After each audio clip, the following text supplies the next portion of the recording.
আপনি নিশ্চয়ই হাসনাত আবদুল্লাহর কে ট্যাগ করে যে নাসিরউদ্দিন পাটোয়ারির স্ট্যাটাসটা আপনি নিশ্চয়ই দেখেছেন। এক ধরনের প্রশ্ন আছে যে লিক তো দোকান খোলা শুরু করেছে, হাসনাত আবদুল্লাহ কই? কেন এই ধরনের বক্তব্যকে আপনি আসলে কিভাবে দেখছেন? আওয়ামী লীগের দোকান খোলা না খোলার বিষয়টি আসলে বা অফিস। ধন্যবাদ আপনাকে, আমার অত্যন্ত প্রিয় সহ-আলোচক এবং আজকে আমাদের যারা দেখছেন সবাইকে সালাম এবং শুভেচ্ছা জানিয়ে শুরু করছি।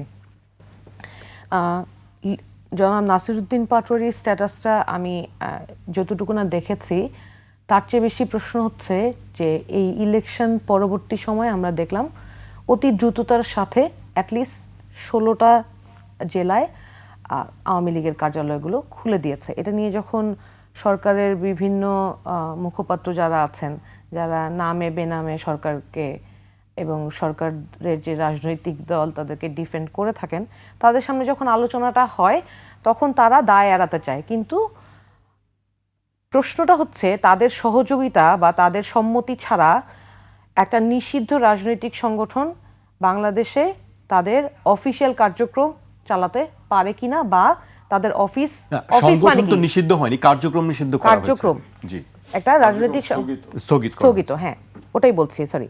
তো যেই রাজনৈতিক সংগঠনের বিচার শেষ না হওয়া পর্যন্ত তাদের কার্যক্রম স্থগিত করা হয়েছে, তাদের অফিসের কাজ কি? অফিসিয়াল কাজ করা। সো সেই অফিসিয়াল কাজ করার জন্য তাদের অফিসগুলো খুলে দেওয়ার যে প্রশ্নটা, সেইটা সরকারের একেবারে স্পষ্ট যদি না থাকে, ধরেন স্পষ্ট যদি সরকারের সহযোগিতা না থাকে, এটা একেবারে মাত্র দায়িত্ব নিয়ে আসা সরকারের কাছে এইটা তারা দায় এড়াইতে পারবে না। কারণ কি জানেন? কারণ কিন্তু তারা কেন এটা করবে আমি বলছি, ধরেন সবকিছুই তো ডিল। হাসনাত আবদুল্লাহ আজকে লিখেছে বোধহয় কোথাও, আমি পড়ছিলাম। এখন সমস্যাটা কি জানেন? সমস্যাটা আমি আপনাকে ভেঙেই বলছি। ধরেন সরকারের তো এইটাও দায়িত্ব যে এতগুলো আহত নিহত যারা শহীদ হয়েছেন, যারা আহত হয়েছেন, ইনক্লুডিং হাদি হত্যা, তাদের বিচার নিশ্চিত করা। এবং সরকারের সহযোগিতা ছাড়া আওয়ামী লীগ অফিস খুলতে পারে না, এটা জনগণ সাদা চোখে বোঝে। এবং সরকার যদি বলতে চায়, মির্জা ফখরুল ইসলাম আলমগীরের যে বক্তব্য আপনি বলছেন যে এইটা তারা সহযোগিতা করতে চায় না, এই ধরনের তো নিয়ে একটা ইমপ্রেশন ক্রিয়েট করতে চাচ্ছেন। একটা সরকার মাত্র 1 সপ্তাহের মতো হয়েছে, তারা 1 সপ্তাহ 10 দিনের মতো হয়েছে তারা দায়িত্ব হয়তো পেয়েছেন, জনগণ তাদেরকে ম্যান্ডেট দিয়েছে। কিন্তু জনগণ কি তাদেরকে এই ম্যান্ডেট দিয়েছে যে তারা আওয়ামী লীগের পুনর্বাসন করবে? তারা যদি সহযোগিতা না করে থাকে, তারা প্রশ্নবিদ্ধ হওয়ার মতো কাজ কি করার কথা? এটা আমার প্রশ্ন। আমার সহ আলোচক জনাব আব্দুল নূর তুষার সাহেব খুবই স্পষ্ট প্রশ্ন করেছেন যে আইনের চোখে যদি অভিযুক্ত তার অপরাধ প্রমাণিত না হয় তাহলে তাকে দোষী সাব্যস্ত করা যায় কিনা, এবং তাদের যে কার্যক্রম নিষিদ্ধ ঘোষিত আছে সেইটা কতটা লিগালি ভ্যালিড। আমি যেহেতু একজন আইনজীবী, আমি আইনের ব্যাখ্যাটুকু আগে দেই, তারপর বাকিটুকু বলছি।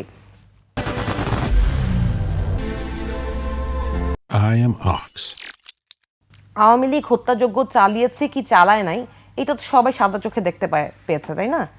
তারা স্পষ্ট নির্দেশনা দিয়ে এতগুলো মানুষকে হত্যা করেছে এবং এখন পর্যন্ত তাদের হত্যাযজ্ঞের যেই প্ল্যানিং, সেটা open and clear to everyone. Sheikh Hasina নিজে বলেছে যে আগের আমলে উনি উন্নয়নের পরিকল্পনা করেছেন এবং এখন উনি মাঠ সাফ করার পরিকল্পনা করবেন। তো এই জায়গায় এসে আদালত কি করতে পারে সেইটার বক্তব্যটা আমি আপনাকে স্পষ্ট করছি। ধরেন একটা জমি জামার নিয়ে বিরোধের মামলা, দুই পক্ষে দাবি করছে, দুই পক্ষ এই জমিটা দুই পক্ষেরই। তখন কোর্ট কিন্তু ইন্টারিম অর্ডার দিতে পারে এবং ওই জমির ফার্দার কোনো ট্রান্সফার বা কোন জমি নিয়ে স্থিতাবস্থা দেয়া, যে জমি যে যার দখল আছে তার দখলেই থাকবে, এটাও দিতে পারে। অথবা জমি কারো কাছে বিক্রি করতে পারবে না, সেই স্টে অর্ডারও দিতে পারে। এটা তো প্রচলিত। একটা বিচার চলমান থাকা অবস্থায় একটা স্টে অর্ডার দেয়া যেমন প্রচলিত একটা ব্যবস্থা, একইভাবে আওয়ামী লীগের রাজনৈতিক দল হিসেবে যখন একটা বিচার প্রক্রিয়া চলমান আছে, যেটা দৃশ্যত সারা বাংলাদেশের মানুষ খালি চোখে দেখেছে যে কিভাবে শেখ হাসিনার নির্দেশে হেলিকপ্টার থেকে গুলি করে নিরীহ শিশুকে পর্যন্ত হত্যা করা হয়েছে, সেই বিচারটা নিষ্পত্তি না হওয়া পর্যন্ত তাদেরকে কার্যক্রম নিষিদ্ধ করা, এটা আইনগতভাবে একটা প্রচলিত প্রথা। এটা হচ্ছে একটা প্রশ্নের উত্তর। দ্বিতীয় যেইটা বক্তব্য, সেটা হচ্ছে আওয়ামী লীগের প্রতি আপনি সহিংস হতে পারেন কিনা। যেইটা নিয়ে বলা হচ্ছিল যে 32 ভাঙ্গা, ইউনূস সরকারের আমলে নানানভাবে নানান লোক মব ক্রিয়েট করা নিয়ে নানান জায়গায় কথা হচ্ছে। আমি কিন্তু প্রথম থেকে এখন পর্যন্ত এনসিপি থেকে আমরা বারবার করে বলেছি, শুরুতে ইন্টারিম গভর্নমেন্ট এই প্রথম যখন দায়িত্ব নেয় তখন আইন শৃঙ্খলার আসলে কোনোভাবেই তারা কন্ট্রোল নিতে পারে নাই, কিন্তু পরবর্তীতে ইন্টারিম গভর্নমেন্টের এটা দায়িত্ব ছিল আইন শৃঙ্খলা কন্ট্রোল করা, এবং এই যে কোনো জায়গায় যে কোনো কিছু হলেই যে একটা বিশৃঙ্খলাময় পরিস্থিতি তৈরি করা এবং আইন নিজের হাতে তুলে নেওয়া, এটা স্টপ করা তাদের দায়িত্ব ছিল, যেটা তারা ব্যর্থ হয়েছে।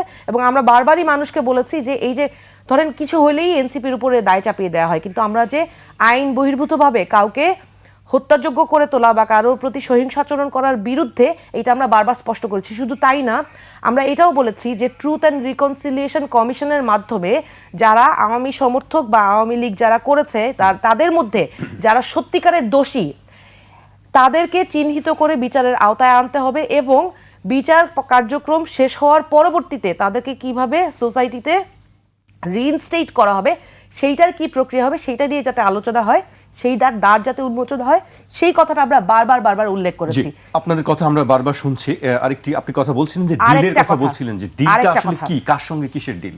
দেখেন, ডিল ছাড়াও সরকারও বা আসলে তাদেরকে সেই সুযোগটা কেন দিবে?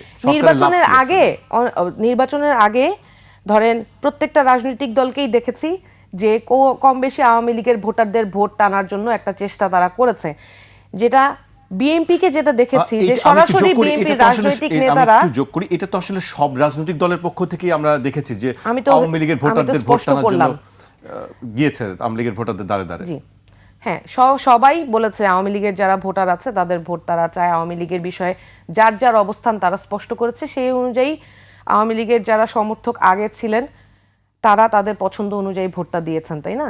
তো তাদেরকে কারা সবচেয়ে বেশি কমফোর্ট দিয়েছে, কারা সবচেয়ে বেশি ইমিউনিটি এনশিওর করার কথা কমিট করেছে, ভোটটা তারাই বেশি পেয়েছে, তাই না? এটাই তো বাস্তবতা। তো এখন এটা তো এখন খোলা চোখে দেখা যাচ্ছে যে কে কি লাইসেন্স দিয়েছে। ধরেন আমি যেই জায়গায় কাজ করি সেই জায়গায় ডিলটা কি হয়েছে যে, আচ্ছা ধরেন যদি এই ভোটটা যদি অন্য পক্ষে বেশি পড়তো তখন কি এটা বৈধ হতো? আমি আমার রাজনৈতিক যে দলটা সেই দলের অবস্থান কিন্তু স্পষ্ট করেছি। আওয়ামী লীগের যারা দোষী তাদের বিচার হইতে হবে। ঢালাওভাবে আপনি একটা জায়গায় একটা মামলায় আপনি 500 জনের নাম দিয়ে দিলেন, তাহলে কিন্তু হইল না। আপনি যারা সম্পৃক্ত তাদের নাম দিয়ে তাদের বিচার এনশিওর করতে হবে। আপনি যখন মামলার কার্যক্রম এবং তদন্ত কার্যক্রম যখন সুষ্ঠু না হবে তখন প্রকৃত বিচারও হবে না, এবং আলটিমেটলি যারা ভুক্তভোগী তারা এই সমস্যার কারণে তারা বিচারের দ্বার থেকে ফেরত আসতে হবে, তারা সুবিচার পাবে না। এবং ন্যায় বিচার এনশিওর করার জন্য ট্রুথ অ্যান্ড রিকনসিলিয়েশন কমিশন এবং সুষ্ঠু বিচার তদন্ত হওয়া এটা খুবই প্রয়োজনীয়। আপনি দেখেন যেই কথাটা তুষার ভাই বলছিলেন, আমার না একটু দুঃখ লাগে। ধরেন আমরা কিছু জায়গায় একেবারে জিরো টলারেন্স না দেখালেই না, আপনি নাসিরউদ্দিন পাটোয়ারি বলেন, আপনি হাসনাত আব্দুল্লাহ বলেন, সালেউদ্দিন সিফাতের কথা বলেন, আপনি তাদের কথা ফেলে দিতে পারবেন না।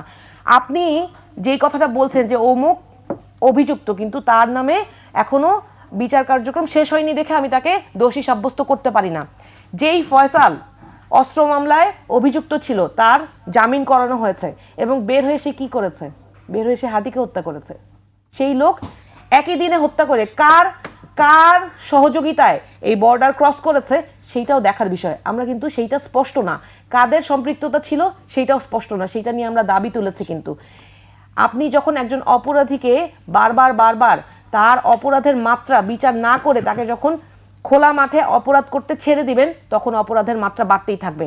পরশুদিন রাতের ঘটনা বলি, জনাব সালেউদ্দিন সিফাত আমাদের দলের যুগ্ম সদস্য সচিব, উনি 21শে ফেব্রুয়ারিতে আওয়ামী লীগের বিভিন্ন সংগঠন, ধরেন আমি যদি আমার পেশাজীবী সংগঠনের কথাই বলি, আওয়ামী লীগের যে সংগঠনের নাম ছিল সেটা ছিল বঙ্গবন্ধু আওয়ামী আইনজীবী পরিষদ। তার আগে তার আরেকটা ছিল সম্মিলিত আইনজীবী পরিষদ, ওইটা আওয়ামী লীগ সমর্থিত একটা আইনজীবী পরিষদ। ওনারা ফুল দিতে গিয়েছেন শহীদ মিনারে, যে কেউ ফুল দিতে যেতে পারেন, এই বিষয়ে কিন্তু আমার কোনো আপত্তি নাই। এটা মানুষের কাছে ভুল মেসেজ যেতে পারে। আমার যারা সুপ্রিম কোর্টে যারা আমার সহকর্মী আছেন তারা আমি দেখলাম যে ফেসবুকে এটা লিখেছি বলে আমাকে ভীষণভাবে গালাগালি করছে। ধরেন তারা যে পেশা 5ই আগস্টের পর থেকে একেবারে হাতে গোনা যারা অন্যায় অপরাধ করেছে তারা ছাড়া সুপ্রিম কোর্টের সমস্ত আওয়ামী সমর্থিত আইনজীবীরা কিন্তু প্র্যাকটিস করছে। একটা একদম স্পেসিফিক্যালি যারা ভোট চুরি করা, সহিংসতা করা এগুলোর সাথে জড়িত ছিল না, তারা ছাড়া আওয়ামী লীগ সমর্থিত প্রত্যেকটা আইনজীবী কিন্তু সুপ্রিম কোর্টে প্র্যাকটিস করছে। এবং তাদের কারোর সাথে আমরা কেউ কখনোই দুর্ব্যবহার করি নাই। আমার প্রশ্ন হচ্ছে তারা যখন ফুল দিতে গিয়েছে সেটা নিয়ে আমার কোনো সমস্যা নেই। একজন সাধারণ মানুষ উনি লিখেছে, ওখানে একটা প্ল্যাকার্ড নিয়ে দাঁড়িয়েছিলেন, যে উনি ওনার আবেগের জায়গা থেকে লিখেছেন যে এইখানে আওয়ামী লীগ ফুল দিতে আসতে পারবে না, এরকম কিছু একটা। সেইখানে আওয়ামী লীগের কয়েকজন তার সাথে যেই আচরণ করেছে, যেই দুর্ব্যবহার করেছে এবং যেই সহিংস আচরণ করেছে, সেইটা নিয়ে জনাব সালেউদ্দিন সিফাত প্রশ্ন তুলেছিলেন।